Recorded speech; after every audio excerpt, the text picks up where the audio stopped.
Hello, hello, hello. I'm your host, Tracy Otsuka. Thank you so much for joining me here for ADHD for Smartass Women. I hope you'll subscribe to this podcast and our newsletter over at ADHDforsmartwomen.com. My purpose, as you know, is always to show you who you are and then inspire you to be it. And in the thousands of ADHD women that I've had the privilege of meeting, never met a one that wasn't truly brilliant at something, not one. So obviously, I am just delighted to introduce you today to Melinda Shepherdson. Melinda grew up in Western Australia, and she's passionate about nature and the outdoors. As a child and teenager, she was lucky to engage in outdoor activities and overseas travel. She loved to read travel stories and biographies, nurturing dreams of far-off adventures in exotic places. From the age of 18, she lived it, trekking in the villages of Sumatra, climbing volcanoes in Java and Lombok, visiting hill tribes and caves in northern Thailand and Vietnam. That's the only thing I've done, Melinda, is go to the hill tribes in Thailand. She spent, out of your whole list here, I think, I'll stop you if I've been to one of these other places. Okay. She spent 6 months in India. I've not been there, and I desperately want to go. In the remote provinces of Ladakh and Zanskar. I hope I didn't massacre those. No. She has also kayaked and camped near Vancouver Island. Okay, I've been to Vancouver Island, skied in the Alps. I've been to the Alps, but I haven't skied there. Dived in Malaysia and Egypt and cycled in Corsica. Melinda is also an occupational therapist. She graduated with distinction from Curtin University of Technology in Perth with a Bachelor of Science in Occupational Therapy. Yeah, in 1998. She also holds a graduate diploma in sustainable tourism with a special interest in nature-based tourism for people with disabilities. In recent years, Melinda discovered the adventure bush therapy space and partnered with an experienced outdoor education specialist to create small group programs for children, including autistic individuals and those with ADHD, anxiety, and intellectual disabilities. Melinda and her husband now have 3 children. She loves to sing with her choir, mountain bike, surf, and teach Pilates in her home studio. I'm sure that's in your free time, right, Melinda? The travel bug has recently been revived. So Melinda is currently planning an extended family diving and surfing holiday in Indonesia next year. Melinda, did I get all that right? You did. It's welcome. Amazing to hear it. Thank you. Yeah, there's so much. So, if you've ever listened to this podcast, that we start is always with your diagnosis story. So can you tell us what happened? Yeah, absolutely. I think, like many people on this podcast, I was researching about my son. So my son is autistic, he has ADHD and anxiety, and I thought I'd better look a bit more into ADHD because I knew quite a bit about autism, and I just was looking for inattentive ADHD podcasts when I was driving from Perth down to Margaret River, and I stumbled across your podcast, and you were interviewing April Kane, who's a psychologist just coincidentally in Perth. Fantastic. Yeah. And so I was just listening away to that, thinking, oh, yeah, this is good information. And then about partway through, I just about crashed the car and realized that it was me. And it could have been me that you were interviewing. And it was really this kind of amazing. And, I just couldn't believe that I'd missed that whole section about women and ADHD and girls and professional women. And so after that, I just binge listened to your podcast, like one after the other. Any waking moment, I was in the kitchen, the kids were like, Mum, why have you got headphones on again? And I was listening, I've got to learn. And I sat on it for quite a few months and then thought maybe I was making it up because I am quite dramatic. And another sign of ADHD, by the way, right? And then I went to a GP, and he's a lovely GP in town. He's quite quirky himself, and I was like preparing myself for being told, no, you can't have ADHD. And he just went, if you think you do, you probably do. And he just wrote out my referral, and I was just so thankful. And then a few months later, I think I had an interview via Zoom with a psychiatrist, because they still weren't seeing people face to face. And by the way, this was just last year. Yeah. And yeah, just after an hour interview, she went, absolutely, tick. And so yeah, it was just amazing. So And it's so I guess what I need to ask you is, so were yeah, you diagnosed with inattentive type ADHD? she did, Hmm. but I've now realised that I'm completely the two. Absolutely. Oh my god. Well, I just listened to your story and I'm like, but you know what, Melinda? I am even starting to question all these different types. I Yeah, think that we're all variations on the same type, right? yeah, And every single person I talk to, I don't care if you are a woman and you really feel like you're so inattentive ADHD. When I watch them, they're constantly moving. yeah, They're snapping their pen, they're bouncing. yeah, It's just not that outward climbing the walls kind of hyperactivity. yeah, And maybe they're also not super chatty. yeah, yeah, yeah. Absolutely. Like, I just, that stuff in the head, it's just like a Yeah. million miles an hour. And Hmm. another time when I kind of started to go, oh, maybe this is me. I said something to my husband about, like, don't you have like lots of noise in your brain? Like, don't you just have constant chatter and stuff, and it's just always there and it never stops, and there's a lot going on? And he was like, nope, nothing. What? So I am curious, what was Melinda like as a child? Yeah. So I've been thinking about this a lot over the last year. So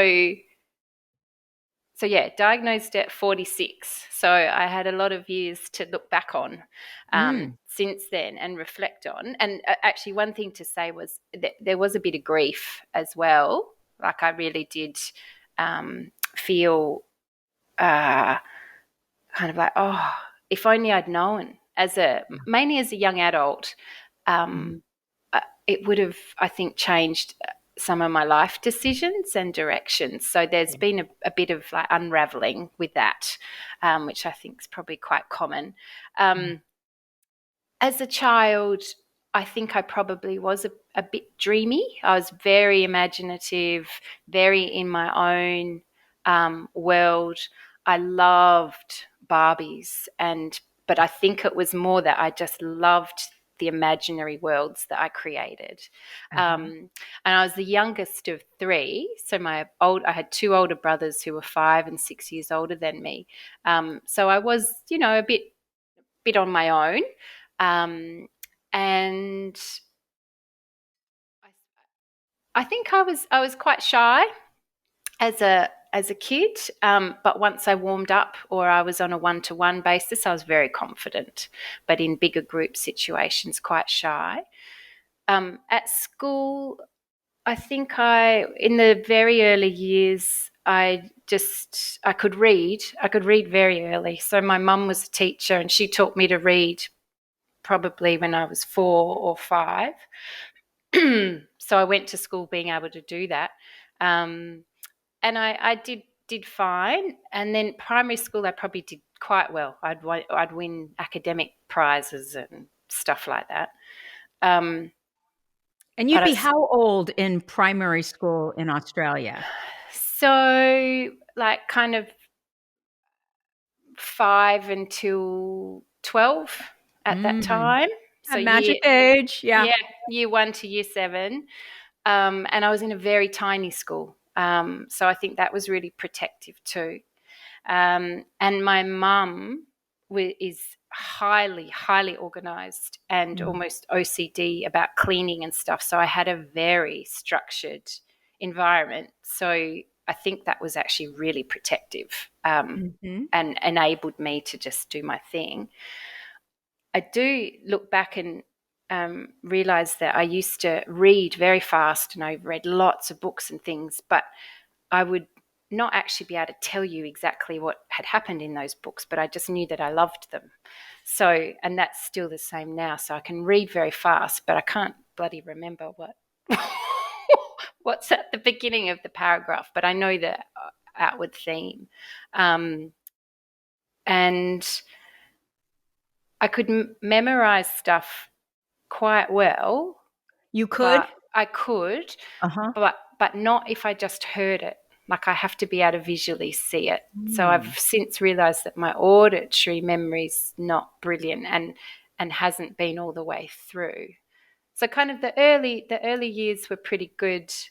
I felt quite smart, but I would bounce from kind of friend to friend. So it was almost like I got bored, so I'd Mhm. latch on to another best friend, and then I'd, that something else would come along, and then I'd bounce to the next thing. So yeah, a fairly typical pattern. You know, it's so interesting. You just triggered, not triggered, that's the wrong word. You just made me realize something. I never even thought of the difference between auditory memory and visual memory. And like you, well, I had a fantastic memory until 13. Yeah, I think me too. Um, and now when I think back on it, what so I know that, like, I can't even memorize one. I don't even know what they call them, but, like, there's a thing that a chorus in a song. Like, I can't Yeah, remember, like, one line of a chorus, even if it's a song that I absolutely loved. And so now I'm wondering, based on what you're saying, if that's related to auditory memory versus if I would have seen it in writing over and over again, I would have certainly remembered it. yeah, Wow. yeah. I've realised that now, I learn and something every day yeah, it's from you it's all. fascinating. And I think again, I probably started thinking about that listening to your podcast, because I know you've talked before about memorizing songs, Mhm. and I was thinking, oh, I'm the same. Like I always go, I love that song. Can't remember the name. Can't No, can't, can't the remember the artist. words, Yeah. but I love it. Yeah, and now when you hear it back, it just triggers all of the working memory, right? Yeah, Like, I remember, like, where I was and what I was wearing, and yeah, it's in there, it's just locked away yeah, somewhere, until yeah. that key. So 5 to 12, no problems at all in school, you are crushing it. What happens at 13? Anything, or is it the same? Um, I still did quite well. But I think I started to, I think, and even when I was younger, the teachers or somebody would give instructions, but I would never actually hear them. Mm. And so I've realized that the way I've got around that my whole life, even now, is I then ask the person next to me, what do we have to do? Because Oh, I'm totally like that, but even now I even if laugh about it. yeah, me too. Even if I'm completely staring at them, I'm there. I'm interested. But it's just gone. I haven't got a clue. I did it on my son's school camp last year, and the teacher just gave all these instructions, and I was supposed to be a parent helper, and I had to ask the kids what we were meant to be doing. Yeah. Yeah, I kind of have this attitude now that, "Oh, that's beneath me. You make it work for me. What do I need to do?" Sure, Yeah. it's so annoying. Oh, it's funny. So yeah, in high school, um, I looked back on my reports. I think in high school there was more angst, and I was really Mm. obsessed with boys and social Mhm. stuff, and anything that could grab my attention did. um, and I think I started to get that really spiky academic profile. So the things that I loved, I was really good at. The Yeah. things that I wasn't, I just couldn't make myself do it. um, I'm very good at cramming at the last minute. So I really, all exams and tests and assignments and everything were always done at the last minute under this huge amount of pressure and anxiety. But that was kind of the only way that I could kick myself into gear. Um, but and yeah, when I found these reports, and again I found the reports after I'd been listening to your podcasts, and they were just classic. It was, if only Melinda could apply herself more. Yep. She seems to be more interested in her friends, or has so much potential, just not living up to it. And then in the ones that I was interested in, you know, aced it. Yeah. So it was a pretty typical girl with ADHD, really. So that kind of clinched it for me, and I went, oh yeah. And then I think our final year, so is year 12 here, and that's where you do all your exams to get into university and So are things. you like 17, 18 then? Yes, Okay. 17, yeah. And again, I was more interested in the social aspect of life at that point, and organizing the school balls, and all of that was much more interesting. And so I didn't probably do as well as I could have in my final exams. Excuse me. um, but I got into psychology. Mm. So I started psychology at university in Perth. So I had to move out of home, move from a couple of Hmm. hours away, which was all very exciting in itself. I remember packing up the car and just kind of driving out of that driveway. See you later. I'm going to the city. It was so exciting. But again, thinking about some of those ADHD things, like I turned up on the first day and I locked my keys in the car in the university car park. I turned up to the wrong lecture and was sitting there for ages, and realized that I'd walked in like an hour late, and the lecturer was like, who are you? And then realized I was in the wrong one. I'd been looking at the wrong day. So it was just all these things that just, yeah. And it took you how long to figure out, oh, this isn't the class I signed up for? Ages. I now remember kids in the class like that, Yeah. right? And everybody would be like, what? Who are you? Yeah. So yeah, and so I kind of there were a couple of units in psychology which I loved, but there was some statistic units that I just wanted to bash my head on the Yeah. desk all the time.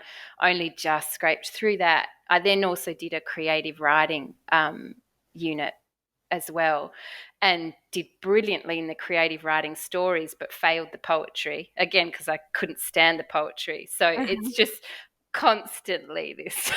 Yep. Consistently inconsistent. That's our Absolutely. badge. And then it was at the end of that year, I think I decided I should try and get into occupational therapy. And I did a whole kind of mature age entry interviews and things like that. Again, that was all very typically missed the letter, missed the cutoff date, was on the phone begging you, blah, blah. But got So in. why? Of course you did. Of course you did. It's like my son just announced, he's the investment banking kid Yes, who's yeah. been doing those internships. He just announced when we were back in New York a couple weeks ago that, oh, by the way, this kid who hates education, hates school, he's going to sign up for 6 or 7 more years. He's going for a PhD. Oh He's my, applying to oh psychology my, programs. oh my Just like, goodness. what? But he seems really happy about the decision. And Oh, it kind of wow. makes sense. Yeah. So he's interested in learning challenges, especially linguistics. I don't know. There was some professor who it's linguistics and math, so it's dyslexia. Wow. Um, anyway, that's neither here nor there. Sorry, I Yeah. interrupted you. Yeah, no, So that's fine. my question for you is: it sounds like you had no social problems. That's one of your kind of gifts, or Well, no, I would say I was very good at pretending that everything was okay. But Mhm. but I think I always felt, unless I had somebody who was a very good friend, I Mhm. always felt quite on the outer, and Mhm. or just didn't quite belong. People didn't quite get me, and but I had again, it was a very small school in the bush, beautiful high school. And so I had some really good friends there. And we Mhm. just recently had a school reunion, and I looked around and I realized that we're all a bit sparkly. Ah, and funny how and yeah, all we these attract each other. fantastic. So it depended who it was with.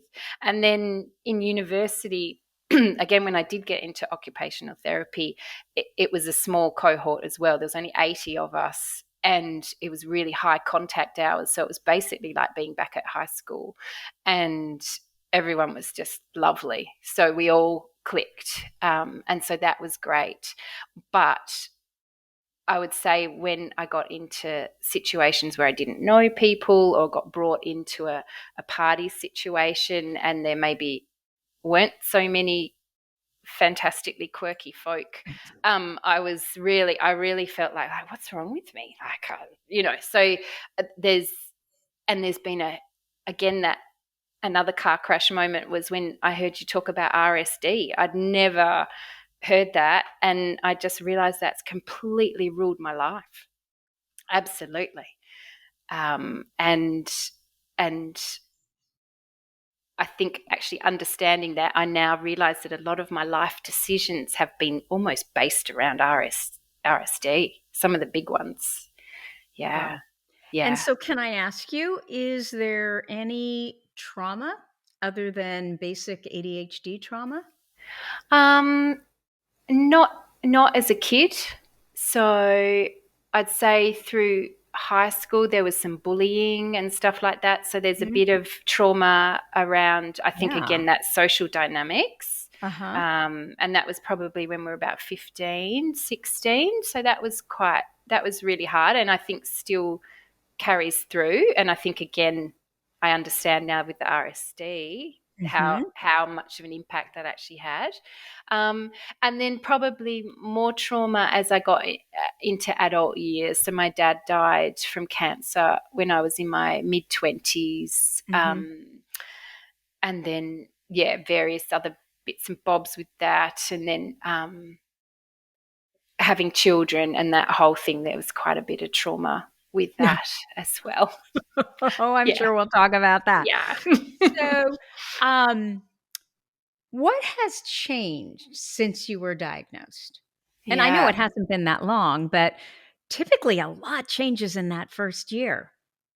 Huge. Like I think it was massive changes, and I don't think I realized how massive the changes were until I actually wrote it down, and I started to Yeah. go, oh well, I did this and I did this and I did. I was like, jeepers. Um, so I suppose it just kicked me into gear to go, hang on, there's a lot in here. And I think I really beat myself up about, I never could stick to one thing. So I'd jump from job to job, or I'd start OT, and then I didn't want to do that anymore. So then I went and did a tourism degree. And then I went back to OT, and then I didn't want to do that. So I went and studied Pilates, like, this whole bouncing Yes. around Yes. caper. All these interests. I want to do that. I want to do that. Yeah. You know, if and now I'm like, I want to be a doctor. I want to, like, so yeah, just Oh, yeah. constant. Yeah. You're like, "Okay, well, how old am I and how many years will it take?" Yeah. I get it. Uh, so I think then I just went, well, I can't actually choose. So let's just try doing let's just try doing as much of it all as I can. So I set up my own private OT business, because I couldn't handle going back to an organization because I get too angry. Why? Because 'Cause they're not doing things the way you want them to do them? Yeah, or just when you have to do needless, like things that Ugh. just to me seemed pointless. And Mhm. I think the older I get and more experienced I get, I'd be like, oh, thank goodness. Like, I'm a grumpy old lady sitting in the corner. So I thought it best for everyone that I don't go back and work for somebody for a while. Um, and I wanted a new challenge, so I set up my own OT business. I've had some beautiful friends who have done the same, so they were my mentors, because I was like, there's no way I can do the invoicing software, the technology, like, I Yeah. haven't got a clue, and they just have kind of nursed me through it, and it's been amazing. And then I decided to start teaching Pilates again because I loved it. So the reason I'd stopped was because I had my youngest son. So he's now 3. So I was kind of on maternity leave. And then, yeah, so I started teaching a little bit of Pilates again, and then started on the bush adventure therapy stuff as well. So I just thought, well, I'm gonna do them all. I'm just gonna do it. You're going to dabble. But the thing about it, though, Melinda, is you're doing it, but you've just done such a good job of incorporating like your love for travel, your love for the Yeah, outdoors with the therapy, and that like it makes perfect sense it does. to me. Yeah, yeah, it does. Yeah, So, and so I suppose the other things that changed were I really re-looked at how I view exercise, and I've mhm, always been a massive exerciser, and I realized the times when things really went downhill were when I wasn't exercising. So mhm, I just had a new baby, and then I always just put it down to, oh, well, I've just had a baby. But I right. actually think one of the biggest things was that I couldn't exercise to the level that I used to Mhm, exercise. mhm. And I used to always exercise as a weight loss thing. So for me, it was very Yeah. much, I've got It's about body how you image look instead issues. of And how yeah, you feel, right? We don't even focus on that. yeah. And now it's much more, no, I need this for my brain. And again, it's from listening to your podcasts and the one on exercise. And I was like, right, I've got to prioritize this. And it's just been a great shift. Um, the same And with, so, okay, so Melinda, can you speak to that? Because people get so yeah, upset at me, well, you just like to exercise. And okay, I'll grant a little bit of that, but I did not like to exercise first thing in the morning before my feet even hit the ground. Like that's, I yeah, go right to my little gym. My brain changed and it all of a sudden became so easy to do. It was like I would get out of bed and like a zombie walking to go work out. Did you experience that same thing with exercise? yeah, I did. I have to say the wheels fell off a bit in winter because all Mhm. the exercise that I've been doing is outdoors. So I would Yeah, just get out of bed, get onto my bike and go for a mountain bike right. or go to a surfing lesson or whatever. So winter, it's been a bit hard. So I'm just trying to get right back into it again. But the difference is huge. Like I really just noticed such a difference when I was doing it consistently in the morning, and now probably three times a week I'll do it first thing in the morning, and then Uh-huh. then try and fit it around kids getting to school and la la. So yeah, it was just significant, and how much better I was able to focus Yeah. was amazing because I haven't taken medication yet. I've sneaked a few bits from my son's pharmacy just to test it out. But yeah, I haven't just got round to making another appointment with the psychiatrist. Funny that. Does does it work? I mean, I suspect that if it really worked for you, you would have gotten around to it. So is it kind of like, eh? Eh, I suppose I just took, I think I tried Vyvanse and I've tried Ritalin, and they made me a bit jittery. Um, Mm. and and so I thought, well, it's only I've taken it discreetly as a one-off, so I think I need to give it a good shot. It purely is just because I haven't had the Yeah, ability to get back. There's so many other things going on. I just haven't right. prioritized that. But it did definitely help me focus on a report. So I'm Mm. thinking, yeah, this would be good. But again, I'm just trying to get sleep back into um, kind of Right. Because kids. working because yeah, there's been a lot of sleep deprivation. Yeah. Oh my gosh. So you're amazing. Again, you remind me of my son who loves to travel. And he's been following this one YouTube, Instagram travel influencer. He follows several, but from the time he was like 11, there's this guy, Drew Binsky, who I guess has gone to all the countries in the world. And so Drew Binsky started because he studied abroad in Prague. And so this year, Marcus studied abroad in Prague. And he ended up visiting 12 countries, I think the most Wow. out of everybody in his building, because he just loved to travel so much. Yeah. And I guess he was born that way. It sounds like you were born this way. Yeah. What is it? is it purely curiosity and interest, or is it also that, I mean, I would think that your dopamine would be sky high because every day you're going somewhere new, you're meeting different people, you're in a place that, doesn't have the normal modern conveniences we're used to. So Yeah. you're on alert. What is Yeah. it? Why I, did you like it, or do you like it so much? I think all of that. And I think the other thing is that so many of those trips all incorporated pretty extreme exercise. So, Ah, you know, and I look back and I think, that they're all the happiest times. Kayaking for a week, hardcore kayaking, skiing yeah. for a week, um, trekking for a month, across mountain ranges, like really just Oh, and basically just so our, exercising all our day. listeners know, I only gave like half of them. I had to cut it because there were so many. And it's Yeah. interesting. You are not what I expected. You are so mellow and easygoing. And I expected that you would be like crazy just because of all of the things you did. Yeah. It's weird. It's that, I suppose it's that presenting and trying to be quite calm and dab things down and keep it all contained. But in here, it's like, what? And you know what? It's all energy, right? So I think the difference between you and me is that I am much more outward. I am much more hyperactive. And so the energy is going out Yeah, versus if it's stuck in here, you yeah, could yeah, see that it could start creating a lot of havoc, right? yeah, yeah, So yeah. I think you need to get louder and start screaming and yelling. And I think I do too. yeah. Yeah. Yeah. I think So, I just on that, I think there's been times when I have, like throughout my life, and then maybe somebody's cut me down a peg or two. And that mm, that intense feeling, again, probably RSD type stuff, was so painful that I was like, oh, not going to do that again. And so I ah, suspect it's quite a learned response. Although I was fairly quiet as a kid.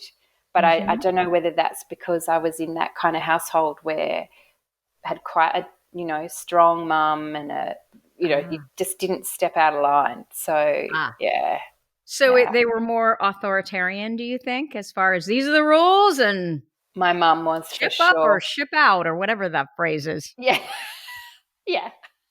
I'm terrible with phrases too, by the way. Or you put two of them together and they're totally Yeah, wrong, right? yeah. Okay, so on the it's really interesting what you're saying is that as a child, you always felt like there's a juxtaposition there for me. As a child, you always felt like, oh, you're too much, but yet you're so calm and peaceful. Were you not like that as a child? Were you much more, "Ah"? No, I was pretty level. Yeah, Yeah. pretty calm, pretty level. Um, but I think quite anxious. Really, I think I Mm, was quite an anxious kid. okay. So yeah, I think I was a people pleaser, really. Still, Yeah. and still am. Just Yeah. trying to make sure that people liked me. So I worked out the way to do that was to be the good kid. And Yeah. then I think in teenage years I really started to fight back, and yeah, there was a lot of with my mum and I. So Mm. yeah. And did your brothers have ADHD? Do they? Were they? I've talked to them about this. Um, I think again the whole family see ADHD as the typical bouncing off the walls Mm. type thing. So Mhm. definitely looking at my whole family and extended family, there's definite traits. Like my dad definitely had ADHD. Mm. Absolutely. He did lots of different jobs. His workshop was always like a mess, and he was very social and Mhm. outgoing, and yeah, but always had great ideas and was brilliant, and yeah, just yeah. Definitely. And your mother kept everybody in line. Mum kept everyone in line, and yeah, I think there's some other stuff going on there. So, but that's a Yeah. conversation for another Yeah. day. I understand. understand. So Yeah. I love that what you've done is you've combined your love for travel with the outdoors and your work, right? Yeah. So I know that there are positive effects for kids when they're exposed to nature and adventure. I'd love to know, what have you seen? What do you know? Can you talk to Yeah. us about that? Yeah. And I think I probably I the way that that started was my brother had written an article on this ladies' company, and she was taking out teenagers for kind of these Mm. wilderness programs. And I remember reading the article, and I said to my brother, "Oh wow, I want to work with this lady." And he said, "Oh well, you can. She lives in Margaret River." So just coincidentally, I ended up meeting her several times over the years, and or over maybe the last 2 years, and then we started coming up with, well, why don't we look at the younger kids, because she worked with teens, and Mhm. that's not really my. I haven't had a huge experience with teens, but the younger kids. And so we came up with this lovely 5-week program where we'd build on kids' skills for kind of 4 half-day sessions and then culminate in an overnight camp. And we decided that kind of 9-year-olds to 12-year-olds or 13-year-olds would be great, and we kept it really small, so 8 kids. And really, for me, it was really trying to target those children that might not cope in mainstream kind of big sports, or might be so anxious about being in those sorts of things. So, and also that adventure element, like for me, because I know how much I get from that, and the excitement of doing something new and being in nature, just the benefit. So it really was taking my own feelings and going, this is what we need to do. And then there just happens to be a lot of research backing all of that as well. Um, but it was more from personal experience, and also knowing that my son really benefited from being in nature and doing adventurous activities, and that after we'd done that, he was much more regulated. So it was doing that for the good, but also almost like wanting to create something that I could get my son into, because there was nothing around. So Yeah. trying to get him into something on the school holidays, because school holidays can be such a tricky time for parents and kids, with with some difficulties. So that's how we did it. And we've run 2 programs so far, and we've run some um, short caving programs as well, because this beautiful cave system down here.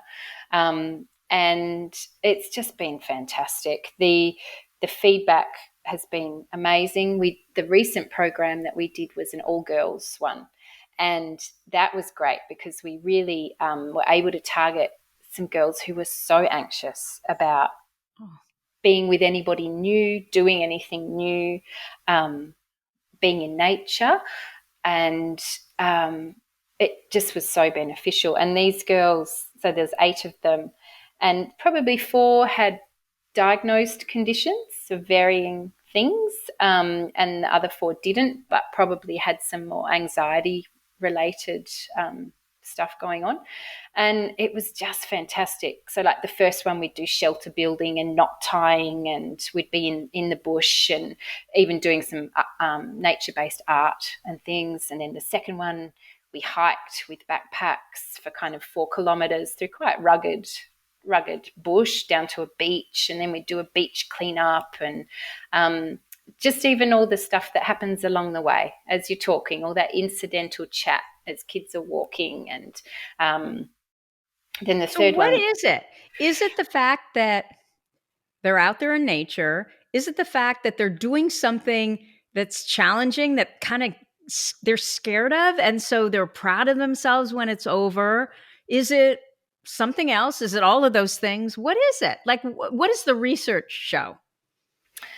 well, there's lots of research. It's in terms of bush adventure therapy, it's a wilderness adventure therapy in the US. Mhm. It's a relatively new field, but there's lots of evidence just to show that the benefits are there. So I think the sense of adventure and the achievement and the team building, the being cohesive with Mm. each And other under, community too, yeah, huh?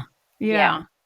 So that's a definite part of it, and definitely that dopamine boost when you do something exhilarating is so good for self-esteem and just fun. Um, Mhm. and then and then you've got all the other things. So there's some things. There's a thing called the biophilia hypothesis, which basically means that as humans we have an innate connection to nature. And it's actually been proven that when we're in nature, it actually changes all our physiological responses. So lowers our heart rate, rebalances all of our Mm. kind of body chemicals and things. So that's, I think, a huge part of it as well.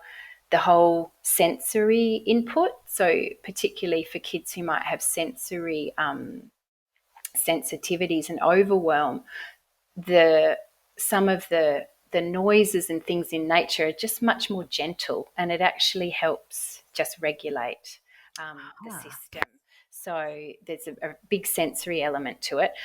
On the other hand, for some kids, like the sensation of being in the bush can be too much. So for one girl, she was like, I just don't like the scratchiness of the bushes if we have to walk past. I don't like the wind on my face. So there's, for some kids it might be too much, but for others it actually really regulates it. The soft sound of rustling in the trees, maybe a trickling of water as it goes through a cave or a stream.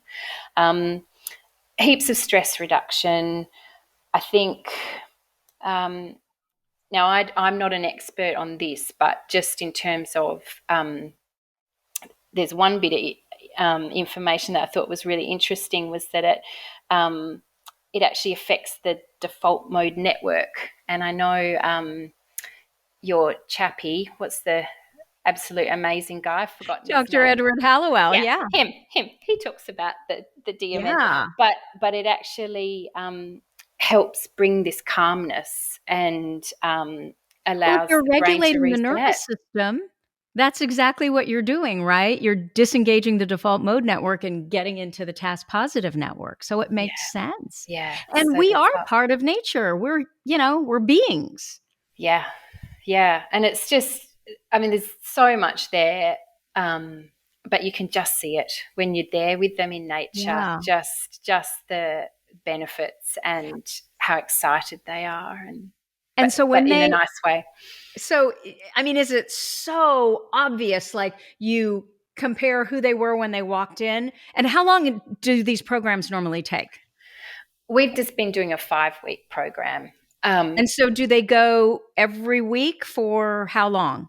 Yeah, so we were doing every Saturday afternoon for 3 or 4 hours Okay. for 4 weeks. And then we would do an overnight camp that kind of went from 10 o'clock on a Saturday to 2 o'clock on a Sunday. Okay.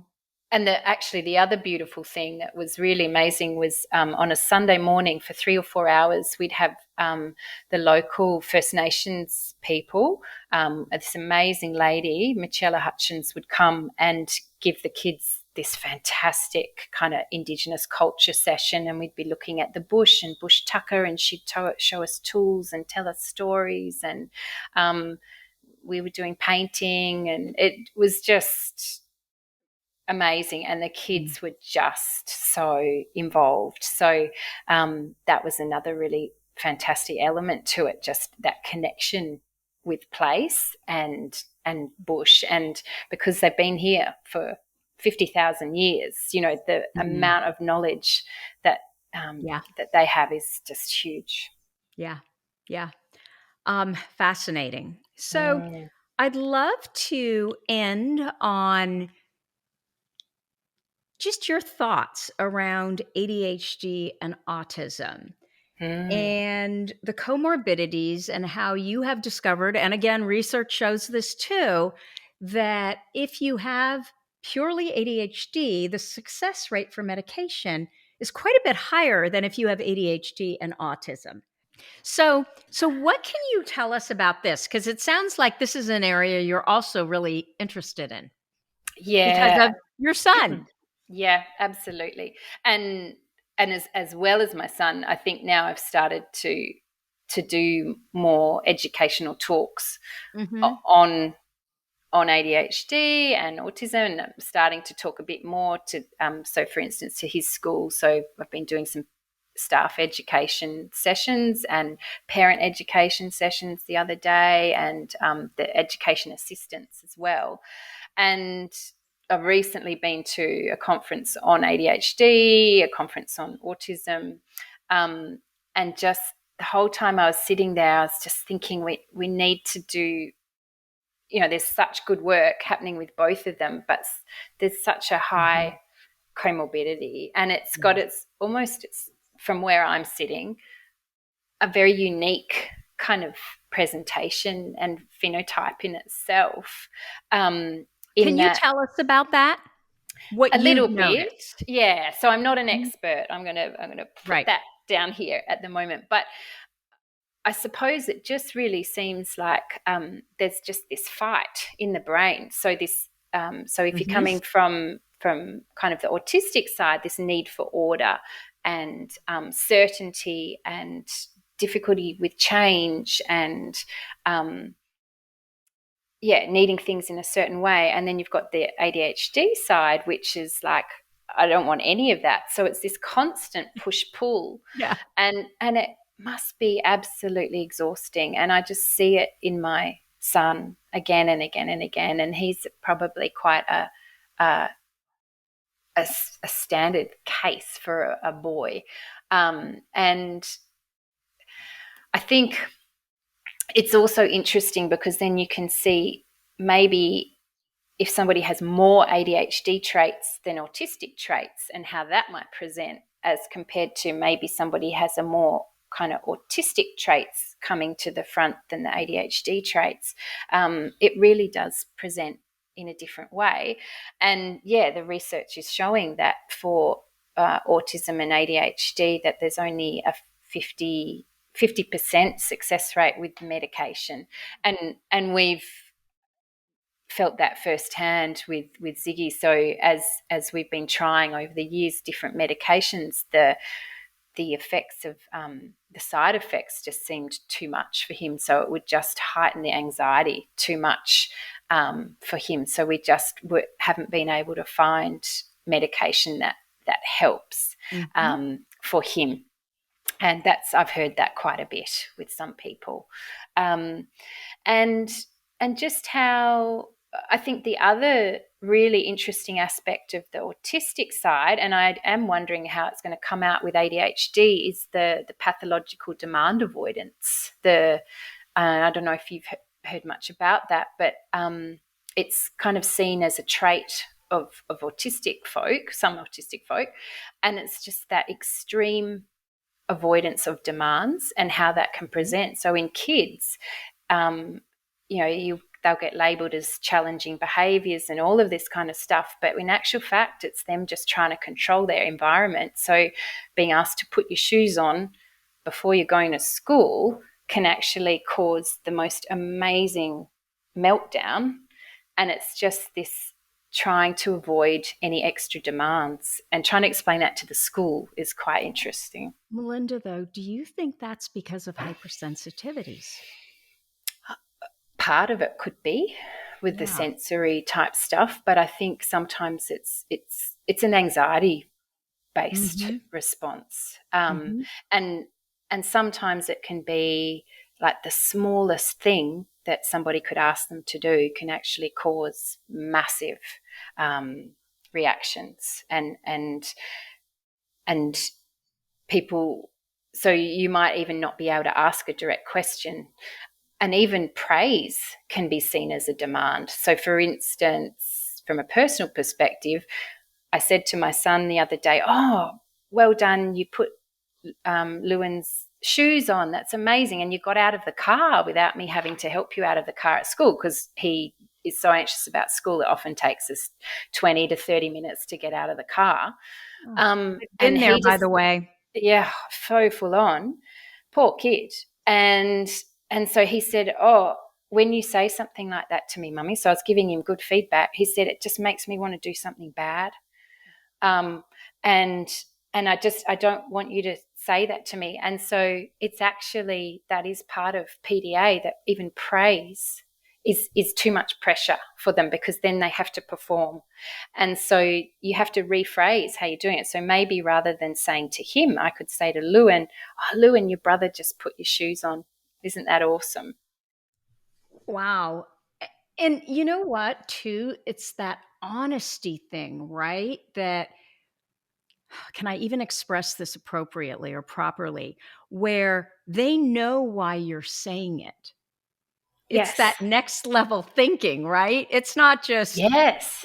like, like another child would just be like, oh, I get praise, Yeah. versus these kids are just so bright that they Yes. know exactly why you're saying it. I Yeah. mean, Yeah. it makes sense to me. Yeah. And I think the other thing is with some of these complex kiddos and adults, it carries on into adulthood. Um, you just can't, you just have to parent very differently to what Yeah. standard traditional parenting models say. So there's a Mhm. lot of I suppose, pressure and societal pressure on parents with these kids. Like, oh, you're not setting enough boundaries. You're not doing the right Right. thing. You're letting them get away with murder. But you It's have like, to shut just, up. You yeah, be in just, my shoes and yeah, then you can talk. yeah. And I used to be one of those parents. I had my daughter. She was perfect. She was so easy. She slept through the night at day 7. So Oh that's my how, God. right? And I remember she was in a Catholic school and there were 9 girls. There were 39 kids in the class, 9 girls and 30 boys. And those boys were a disaster. And I remember literally thinking, "Oh my gosh, those parents need to get their crap together." Right? It's the parents' fault. Like, it's the discipline or lack thereof. It's lack of structure. And then I had my son. Yeah, And I remember being exactly where you are, where just one day it was definitely anxiety. He just decided and I'm sure they could feel that, because before he was such an incredibly confident kid. But things started to get more difficult. And I think he didn't realize why they were more difficult and why could he do things one day and then the next day he couldn't. And I'm sure they're going through all that, yeah, right? yeah, yeah. Absolutely. And he Yeah, would be hanging on to we would, get ready to drive out. And with him, it was like he always had to go to the bathroom, but that was mm, anxiety. And so yeah, he would be hanging on to the door, screaming, trying to push the door open as we were driving away. And yeah, it literally came out of left field. Before that, he was like the happiest kid. He loved to go to school. I honestly think it was a reaction to the environment. And they had all those stupid rules. yeah, You had to stand in line before morning prayer. And if you had to go to the bathroom, you could not go into the classroom. And so the minute the principal said, you know what, you can go into this bathroom, everything resolved itself. So there's yeah, usually a reason. It may not be an important reason to us, but it is to them. yeah. So when you Absolutely. ask, Lewin, is that his name? Lewin? So Ziggy is my older one, the older, yeah, chappy with the school So issues. Ziggy. Ziggy, yeah. So when you ask Ziggy what was going on, like when he got mad at you or he was like, I don't want you to praise me. If you ask him, well, what do you want me to do? Can he even talk about it? Or he just doesn't know? He would just say, I don't know. I don't know. Even asking him a question like that will make him like go, just don't ask me questions. Just don't. Just so it's really tricky because you want them to know that Mm, you've clocked it. But yeah. yeah. So it's tricky. It's something I'm gonna be delving more into this year because I think it's definitely going to make a big difference. And even how I phrase questions now, I've reframed it completely. It's changed it a lot. Just taking the pressure off him has And really did you helped. start out with, nope, it's structure and we're going to do it this Yeah, way? And then you yeah, realize this is not working. yeah, yeah, yeah. Nah, nah. We have many broken windows and broken furniture and stuff like that. So yeah, no, that Well, and I doesn't think work. that's what those judgy parents who've never been through this don't understand. You've tried all Absolutely. that, you Yeah, know? yeah, That and didn't work. yeah. If it was that easy, don't you think I'd be doing it? Yeah, exactly. Especially being an occupational therapist, you think? Yeah, yeah, yeah. Ah. So yeah, that's been a journey. And actually, just to say, again, because of the dyslexia things that you've talked about, he's just got a dyslexia diagnosis as well. Ah, And it's just, that was last week that we finally got that, and for him it's a massive relief. Again, he's like, oh, and I was like, so Ziggs, that's why it's really tricky for you to read. Like, and he said, yeah, like I can he said, I can read words, I can spell words on their own, but if I have to do 8 or 9 or more, he said, I mhm. can't remember what I've written Yeah, or what I've read before, and it's because it's so much effort to just even try and spell one word and then have to do 2 and 3. So yeah, it's it'll be helpful, I think, for him as we go through. absolutely. I I just honestly, and I keep saying this, and I probably shouldn't, because it's just a gut, just from talking to hundreds and frankly thousands of women at this point, is that it just feels like it's all part of one big spectrum, right? Mm. And you have a little bit of this, a little bit of that. And so everybody's symptoms, are a bit different. And so the way they present is a bit different. And you're just trying to navigate, what do we do in that instance? Yeah, Because, like with my son, ADHD, he's got some visual processing stuff, um, diagnosed with dyslexia, not formally diagnosed with autism, but he regularly says, I know I'm on the spectrum. And so many of my family members are, you yeah, know. yeah, So I know that the autism spectrum. So I know that there's something there. And he was recently tested with Barbara Aerosmith for yeah, yeah, school. You heard me talk yeah, about that. yeah, I did. And they were looking at the parts of the brain. And it's like, yep, well, this is the part of the brain, that is affected by autism. And I mean, you don't have to get a formal diagnosis. You can tell, but it's very, he's on the spectrum, there's not that much of it. Yeah, Um, because you can just tell the way he's very social, and he's actually quite good socially. Um,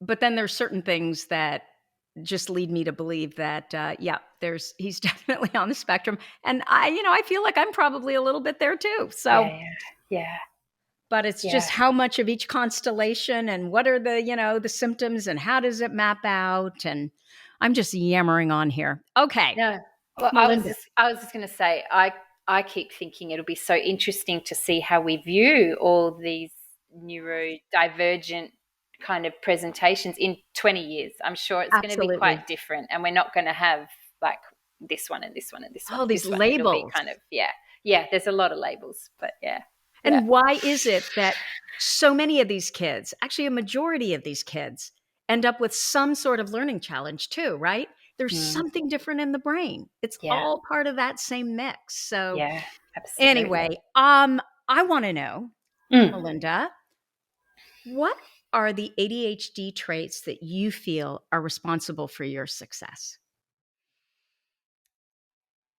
I think I think hyperfocus is a good one. So when I like something or I get interested in it, I'll just go for it, and I've got the kind of, yeah, that supercharged focus. So that's really helpful. Um, Probably also that creativity and curiosity combined, so that Uh-huh. just the wanting to know and learn about stuff that I'm interested in. I don't care about the other stuff, but Yeah. but yeah, that kind of those, I think those things combined are probably, and and maybe there's that bit of bravery or that kind of oomph to just go and do things that maybe some other people might not want to. Yeah. Yeah. So that would be, right? Like hyperactivity, impulsivity, like no fear. Like Yeah. I look at your list of the places you've been and the things you've done, and I don't know many people that have traveled that much. In fact, I'm trying to think if I know anybody that's traveled that much. It's kind of Yeah. crazy. And I would think that in your friend group, are you the one who's traveled the most? Like you've been everywhere? Maybe maybe the breadth of, I always Mhm. would seek out the Sumatras, the Zanskar, Yeah. I would be seeking out where can I go that's like a bit of a frontier almost. And I Mm. think it was just trying to get that thrill. But I mean, there's a fair few of my friends have. I mean, we lived in London for a long time, so there was a lot of Europe Yeah. travel and chomping around there. So yeah, but possibly yeah, not that many have done all the different bits and bobs. And the thing to say is that for the last 8 years, we've been completely grounded because our second child has got severe food allergies. So we haven't been able to go on an aeroplane because it's just been too scary. Oh my gosh. Like So peanut allergies or what is it? no, she can eat peanuts, dairy allergy, and walnut, almond, Brazil, and pecan. And she was Wow. a really sensory kid, so she'd be the worst kid in the world to have allergies because she'd just pick stuff up off the ground and put it in her mouth, or lick the kitchen bench, or have a face on somebody's table, and I'd just be like, "Oh Oh my my god!" God. So we couldn't take her on a plane, but I figure Has she's it now gotten 8. better and better as she's gotten older? A little bit, but yeah, it's still pretty dangerous. So we, but she's not licking tables anymore. So that's why we're thinking maybe next year we can go. But for somebody who just lived to travel the last Yeah. 8 years, I've kind of been like, yeah, it's been tricky. Well, and that kind of makes sense.